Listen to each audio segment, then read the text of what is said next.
दोस्तों स्वागत है आपका एक और नई वीडियो में। तो दोस्तों आज का जो वीडियो होने वाला है वो है हमारा न्यूबॉर्न बेबी से लेके 5 मंथ तक के बेबीज में होने वाली हिचकी के ऊपर कि बच्चों को हिचकियाँ क्यों आती हैं।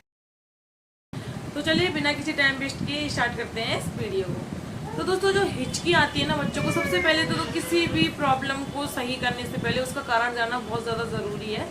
तो हम बात करेंगे यहाँ पे कि बच्चों को हिचकी आती क्यों है। तो सबसे पहला जो कारण होता है ना वो है कि जब बच्चा फीड करता है, या तो ब्रश फीड कर रहा है, या बोतल से दूध पी रहा है, या चम्मच कटोरी से पिला रहे हैं, हम कैसे भी पिला रहे हैं, तो बच्चा जो दूध पीने के साथ साथ थोड़ी सी हवा भी पेट के अंदर ले लेता है, तो उसकी वजह से भी बच्चे को कभी कभी हिचकी आ जाती है।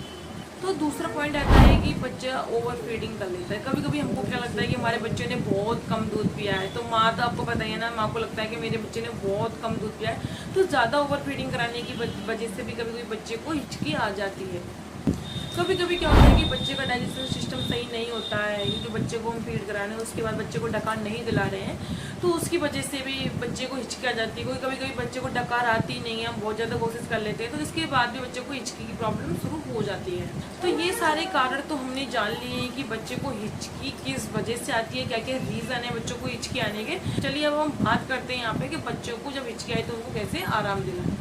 तो जब बच्चे को हिचकी आती है ना तो माँ भी बहुत ज़्यादा परेशान हो जाती है, क्योंकि तो छोटा सा बच्चा होता है ना, उसको हिचकी आ रही होती है तो बहुत ज़्यादा परेशान हो जाते हैं। कोई भी बहुत ज़्यादा परेशान हो जाता है क्योंकि बच्चे को क्या लगातार हिचकियाँ आती रहती हैं। तो उसकी हिचकी को रोकने के लिए हमको सबसे पहले क्या करना चाहिए कि बच्चे को हम ब्रेस्ट फीड कराएं, क्योंकि जब हम ब्रेस्ट फीड कराते हैं ना तो उसकी जो सांस लेने का है वो सिस्टम थोड़ा सा चेंज हो जाता है। तो फीड करता है ना बच्चा, तो उससे क्या उसका सांस लेने का जो पैटर्न चेंज हो जाता है, उसकी वजह से उसकी हिचकी रोकने में भी बहुत ज़्यादा हेल्प होती है। और फीड कराने से तो बच्चों को वैसे बहुत ज़्यादा रिलीफ मिलता है, तो वैसे बच्चे की हिचकियाँ बंद हो जाती है। अब आता है हमें जब बच्चे को फीड कराएं या बोतल से पिलाएं या ब्रेस्ट फीड कराएं, तो बच्चे की पोजीशन को हमको हमेशा सही रखना है, तो उसको सर हमको थोड़ा सा ऊपर रखना है, इस तरह से रखना है जब भी बच्चे को हम फीड कराएं। तो क्योंकि बच्चे को फीड कराते हैं ना तो वो बच्चा हवा भी ले लेता है, अगर उसकी पोजीशन सही नहीं होती है तो उसको हिचकी आना स्टार्ट हो जाता है। और कभी कभी हम क्या करते हैं, बच्चे को जब भी दूध पिलाते हैं तो ओवर फीडिंग करा देते हैं। आप बच्चे को हमेशा 2-2 घंटे में दूध पिलाइए। अगर आपका बच्चा ज़्यादा डिमांड करता है तो 1-1.5 घंटे के अंदर भी बच्चे को आप दूध पिला सकते हैं। ज़्यादा ओवर फीडिंग की वजह से भी हिचकी आना स्टार्ट हो जाता है। और कई बार लोग पूछते हैं ना कि हमारा बच्चा बहुत ज़्यादा दूध पलट रहा है, तो कभी कभी फटा सा दही टाइप का सा निकालता है, वो भी ओवर फीडिंग की वजह से ही आता है। तो ये सब कुछ हम करके हम बच्चे को हिचकी आने की प्रॉब्लम को रोक सकते हैं। कि जब भी बच्चे को हम फीड कराएं तो बच्चे को हमेशा हमको डकार दिलाना चाहिए, क्योंकि डकार दिलाने से बच्चे की हिचकी की प्रॉब्लम को हम रोक सकते हैं। अगर बच्चा जगा हुआ है, अगर सो भी गया है, तो फिर भी हम बच्चे को दूध पिलाने का डकार दिलाना बहुत ज़्यादा ज़रूरी होता है। सोया हुआ है तो उसको ऐसे लेकर के और उसकी पीठ को, कमर को इस तरह से रफ करना चाहिए, फैलाना चाहिए, ताकि बच्चे को डकार आ जाए। एकदम से उसको नीचे नहीं लेटाना चाहिए, ताकि हिचकी आने की प्रॉब्लम है वो जागने के बाद उसकी स्टार्ट हो जाएगी। अगर बच्चा जाग रहा है तो वो अच्छे से डकार ले ही लेगा, लेकिन दूध पिलाने के बाद बच्चे को हमेशा डकार जरूर दिलाएं, इससे हिचकी की प्रॉब्लम नहीं होगी और बच्चे को हिचकी की प्रॉब्लम को हम इस तरह से रोक सकते हैं। हमको लगता है कि बच्चे को फिर जब हमने फीड कराया तो उसके पेट में बहुत ज़्यादा हवा चली गई, तो बच्चे को टमी टाइम दें।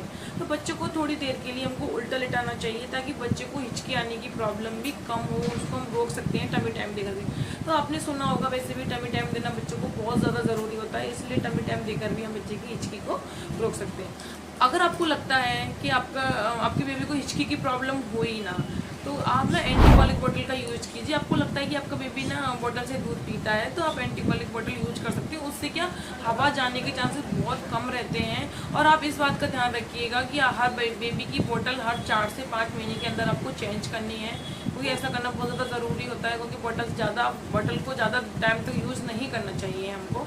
कभी कभी क्या होता है कि बेबी का जो टेम्परेचर है ना वो भी ऊपर नीचे हो जाता है। कि जब ऐसा हो कि टेम्परेचर आपको लगता है कि थोड़ा हाई हो गया, तो आप बेबी को थोड़ा ब्लैंकेट वगैरह उड़ा दीजिए, उससे भी बच्चे को बहुत ज़्यादा हेल्प होती है और जो हिचकी आने की प्रॉब्लम है वो बहुत हद तक कम हो जाती है। तो दोस्तों 7वां पॉइंट आता है पेशेंस। तो जब भी आपको लगता है कि हमारे बच्चे को हिचकी आ रही है और आप ज़्यादा हड़बड़ाएं नहीं, घबराहट नहीं हो कि अब क्या करें, कैसे क्या करें, तो मैंने जो सारी चीज़ आपको बताई है वो थोड़ा थोड़ा आप इसको करते रहिए, ट्राई करते रहिए। बच्चे को पेट के बल लिटाइए, ऐसा भी नहीं कि आप बहुत ज़्यादा पेट के बल लिटा रहे हैं जिससे बच्चे को प्रॉब्लम हो जाए, उसको उसको सांस लेने में दिक्कत होता है, ऐसा हमको कुछ भी नहीं करना है। जो मैंने चीज़ आपको बताई है वो थोड़ा थोड़ा आपको बीच बीच में ट्राई करते रहना है, तो आपके बच्चे की हिचकी वो ठीक हो जाएगी। क्योंकि ये बिल्कुल नॉर्मल सी चीज़ है, ये होती है बच्चों में, बिल्कुल नॉर्मल है। क्योंकि जब भी फर्स्ट टाइम होता है ना, फर्स्ट बेबी होता है, तो सबको लगता है कि क्या हो गया, कैसे हो गया। 2-3 बार जो माँ बन जाते हैं ना, उसके बाद सारी चीज़ें नॉर्मल हो जाती हैं उन लोगों के लिए। जो फर्स्ट बार माँ बनते हैं उनके लिए थोड़ा सा सब कुछ नया होता है, तो वो ज़्यादा घबरा जाते हैं। तो ऐसी सिचुएशन में आपको घबराने की बिल्कुल भी ज़रूरत नहीं है, सब कुछ नॉर्मल है। अगर आपको लगता है कि हमारे बच्चे को बार बार हिचकी आ रही है, रुक ही नहीं रही है, बच्चा कोई भी एक्टिविटीज़ नहीं कर रहा है, हमारा खेल भी नहीं रहा, दूध भी नहीं पी रहा, तो ऐसी सिचुएशन में आपको डॉक्टर को आप दिखा सकते हैं। अदरवाइज ये सारी चीज़ें नॉर्मल है। आप बच्चे को अपने पास ही रखिए, खिलाइए, ध्यान भटकाइए उसका, मैंने जो बताया वो सब कुछ ट्राई कीजिए। ये सारी चीज़ें करने से भी आपके बच्चे की हिचकी में बहुत हद तक आपको रिलीफ मिलेगा, आराम मिल जाएगा। सबको कि ये सब कुछ नॉर्मल होता है। तो मैं उम्मीद करती हूँ दोस्तों आप लोगों से आज का आपको जो वीडियो मैंने बनाया है उससे बहुत ज़्यादा हेल्प रहेगी, आपको पसंद भी आई होगी ये वीडियो। तो दोस्तों मैं उम्मीद करती हूँ आपको आज का ये वीडियो पसंद आया होगा, आपके लिए बहुत ज़्यादा हेल्पफुल करेगा ये वीडियो। अगर आपको वीडियो पसंद आए तो प्लीज़ मुझे कमेंट सेक्शन में अपनी राय दें और चैनल को सब्सक्राइब ज़रूर करें। तो मिलती हूँ मैं आप लोगों से नेक्स्ट वीडियो में। Thank you so much.